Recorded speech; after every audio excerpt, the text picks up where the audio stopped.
Assalamualaikum. Saya nak share macam mana nak guna cashbook demo ni. So inilah cashbook. Jangan terkeliru dengan accounting. Cashbook ialah sebahagian accounting tapi dia bukanlah full accounting. Beza accounting yang penuh dengan cashbook ialah cashbook ni kita rakam transaksi yang dah berlaku. Kalau accounting tu konsep dia kita kena rakam, kita kena catat jualan dan belian meskipun jualan tu belum direalisasi. Maksudnya kita dah jual tapi duit tu kita belum terima, macam tu. Ataupun kita dah beli tapi duit tu kita belum bayar, kita masih berhutang. So itu accounting akan record. Tapi untuk cashbook ni dia cuma rekod transaksi yang berlaku sahaja. So yang tak berlaku tak adalah. So kat sini kalau nak cari payment receivable, payment payables memang tak ada. Cuma kita boleh monitor kedudukan kewangan semasa. Macam itulah. So kalau untuk buat full account tu saya cadangkan guna software lah, lagi mudah. Untuk company saya gunakan Niagawan, bayar setahun dekat 400-300 lebih kot. Tapi berbaloi cuma nak kena faham juga accounting. Kalau tak tahu accounting langsung memang tak boleh buat lah. Better upah. Tapi yang ini kita boleh guna untuk small business dan kita boleh guna untuk personal use. Personal use boleh guna. Dia simple je. So at least kita tahu berapa banyak hutang kita ada, berapa banyak cash yang kita ada di tangan di bank. So daripada situ kita boleh mengatur kita punya duit lah nak buat macam mana. Okey, untuk hari ni saya nak gunakan contoh satu orang yang baru buka kedai online. Nama dia Ali, dia jual jam. Pada 1 April, dia mempunyai modal peribadi sebanyak 20,000. Dia labur dalam syarikat. Okey, dia labur dalam syarikat. 20,000 ni seksi sangat, tak apa. Kita buat sikit-sikit. Okey, 2,000 dia labur dalam syarikat. Kenapa negatif? Sebab bila sebut equity, bermaksud syarikat berhutang dengan owner. Maksud orang yang melaburkan duit lah. So, syarikat berhutang dengan orang yang melaburkan duit, sama ada owner ataupun pemegang saham lah. So pemegang saham tu owner lah. Dan juga dia berhutang dengan kakak dia, dengan bank. Berhutang dengan bank sebanyak RM2,000 juga. Bila hutang kita buat negatif lah. Silap ni. Okey. So pada 1 April dia ada hutang sebanyak RM4,000. Tapi duit ni pergi mana? Duit ni masuk dalam bank dia, current account dia. So dalam current account dia sekarang ada RM4,000. So dia bermula dengan kosong. Dia ada hutang RM4,000 dan dia ada cash sebanyak RM4,000. Okey. Ini bahagian paling kiri, iaitu bahagian income, asset dan liability. So bahagian sini kita cuma isi pendapatan, nilai aset kita, aset semasa. Kalau macam cash ni aset semasa lah. Kalau aset tak semasa tu kita tak rakam dalam cashbook. Nama lagi cashbook kan. So kalau aset tidak semasa tu macam perabot dan sebagainya, itu kena pergi full accounting lah. Okey. Dan 1 April, dan pada 1 April juga, pada kita tengok bawah ni kejap. Kat bawah ni kita dah rakam berapa banyak duit yang terakhir ada dalam akaun. So dalam akaun modal dia ada negatif 2,000, dalam bank satu ada negatif 2,000, dan dalam current account dia ada duit 4,000. Cash tak ada. Okey.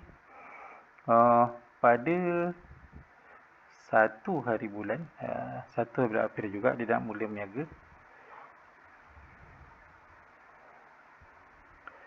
Dia nak mula berniaga, dia pindahkan duit daripada current account ni sebanyak RM500. So dia tolak 500 ini dan dia ambil sebagai cash dalam, maksudnya dalam bentuk petty cash lah. RM500 ni dia masukkan ke dalam petty cash.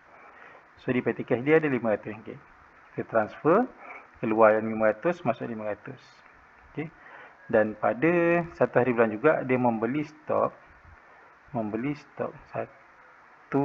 hari bulan 4 tahun 21. Dia punya kedudukan tak kisah sebenarnya, cuma saya suka susun dia ikut tarikh lah. So kalau ni kita turun, jadi senang kita nak tengok. Dia membeli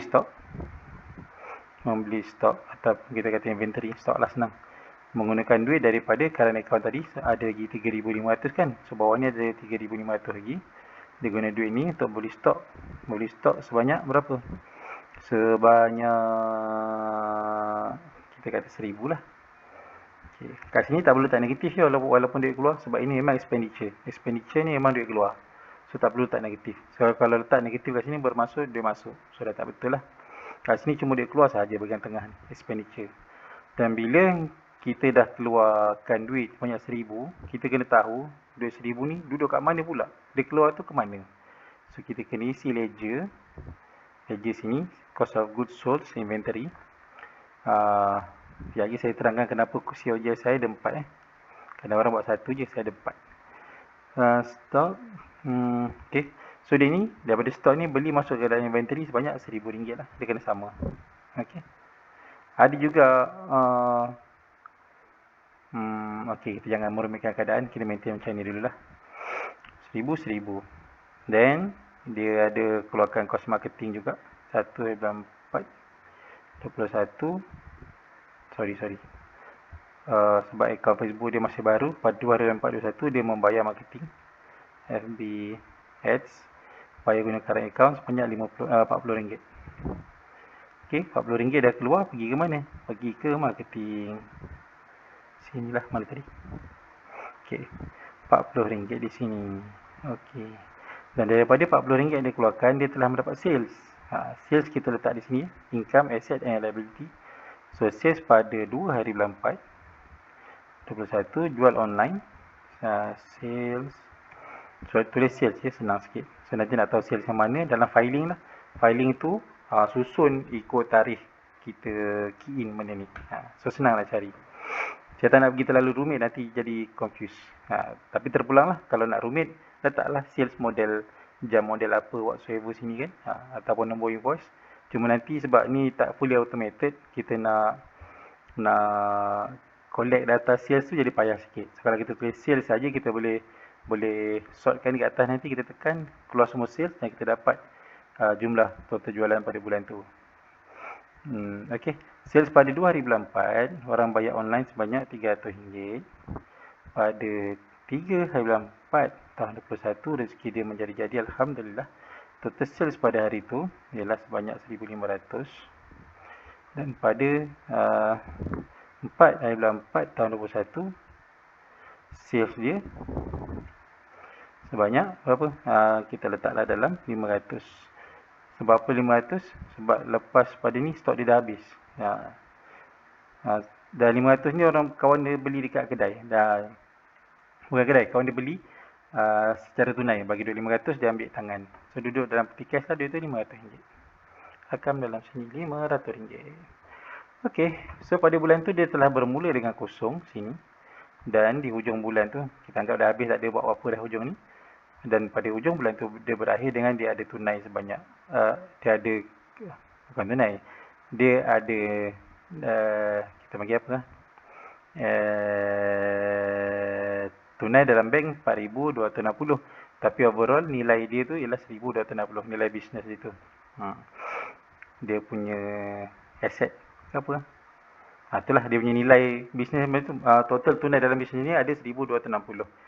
Dalam bentuk hutang sebanyak 4,000 dan juga cash sebanyak 4,200. Campur dengan petty cash sebanyak 5. Kenapa pula keluar min? Sekejap. Okey, sebanyak RM5,260 tunai, 4,260 dalam bank, 1,000 dalam bentuk cash, hutang 4,000 belum bayar lagi. So total lebihan dalam syarikat dia ada sebanyak RM1,260. Saya nampak kan? Dan dia berbelanja pada bulan tu cuma RM1,040 untuk dapatkan RM1,040 untuk dapatkan RM1,260 lebihan tadi.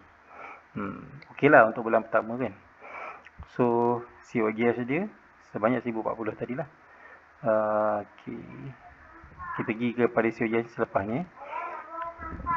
Okey, di bahagian profit and loss, kita nak isi dia punya sales. Kalau kita tengok kat bawah ni, kita ada sini marketing part tu. Kenapa inventory tak keluar? Kenapa inventory tak keluar di sini? Kalau ada, oh ada silap ni. So kalau dah download tadi, tolong download lagi sekali. Ini saya dah betulkan. Basically jangan ubah format dekat dalam ni sebab saya dah set. Sebab kalau dah ubah nanti dia jadi apa? Jadi lari pula. Okay, kalau kita tengok kat bawah ni dia tidak balance. Di bahagian balance sheet ni, di balance sheet asset sama dengan liability, asset sama dengan liability tambah equity. So di bahagian sini ada 1260 tapi dia tidak balance. Dia jadi kat sini RM2080. RM2080 ni datang pada yang atas ni ialah opening balance tadi.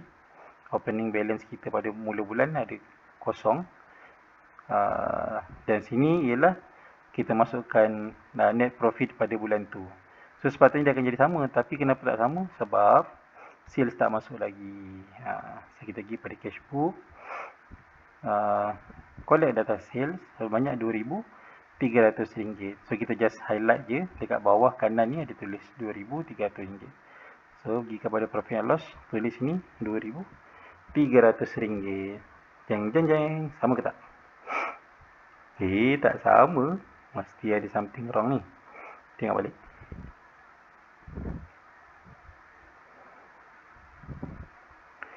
RM2,300. Okay. 1040.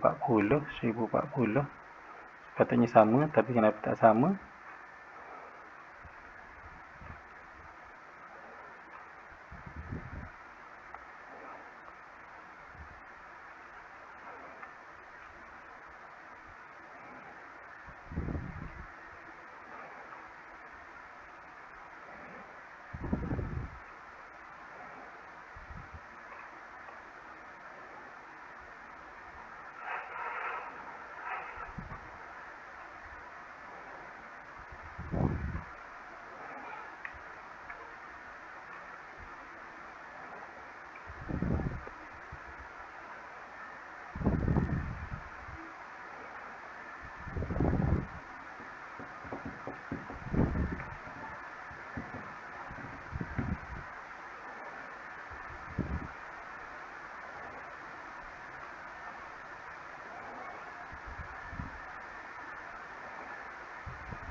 Dia lari sebanyak sama dengan ni tolak dengan ni. So lari sebanyak 1040. Kat sini yang lari ni COJ 1040.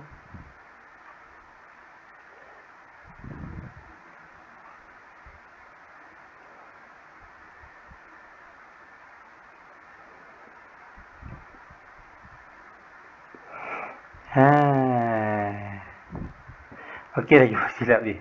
Sebenarnya kita dah double save kat sini. Inventory pun kita kira, marketing pun kita dah kira. Sebab sebenarnya benda ni kita dah kira dekat COGS tadi. Okey, so kita padam lah ni. Salah ni. COGS kena keluarkan lah sebab dia ialah komponen yang kita kira untuk apa kita panggil? Untuk COGS lah. So kita masukkan balik kat expenditure, memang dia lari. So kalau kita buang, dia akan jadi sama. Confirm. Okey, kenapa COGS saya 4 perkara? Okey, untuk saya ni ialah benda yang wajib saya tolak untuk COGS. Sebab dia COGS ni cost of goods sold. So tanpa inventory dan tanpa marketing, tanpa cost postage dan tanpa bayar commission kepada sebahagian sales, tak mungkin sales boleh berlaku. Yang ni terpulang lah masing-masing. Kadang-kadang orang kata marketing dan commission kita boleh tangguh duit dia kan. Bagi saya tak lah. Bagi saya benda ni saya masukkan sekali sebagai cost of goods sold. So saya tahu COGS sebenar saya dan saya tahu gross profit sebenar saya. So kalau tak ada, saya rasa macam menipu diri sendiri. Sebab saya ialah dalam bidang online marketing. So online marketing, dua benda ni memang tak boleh elak. So kalau tak ada orang buat sales, tak ada buat marketing, memang tak jumpa jalan macam mana nak buat sales. Kalau buat sendiri offline tu lain, dia ada lain bisnes saya kan. So saya guna ni untuk bisnes saya lah. So kalau nak ubah nanti boleh tanyalah dalam grup nak buat macam mana. So lebih kurang faham kan? Kita ulang balik. So Ali bermula dengan modal RM4,000 yang dia hutang daripada bank dan juga diri dia sendiri. Dan pada 2024 juga dia pindahkan RM500 sebagai parti cash. Dan dia buat sale pada 2, 3 dan 4 hari bulan sebanyak RM2,300. Untuk pada 1 dan 2 hari bulan, dia telah beli stok sebanyak RM1,000 dan buat marketing RM40 FB Ads. Saya nak letak sini lah, takut terlupa. Okay, right.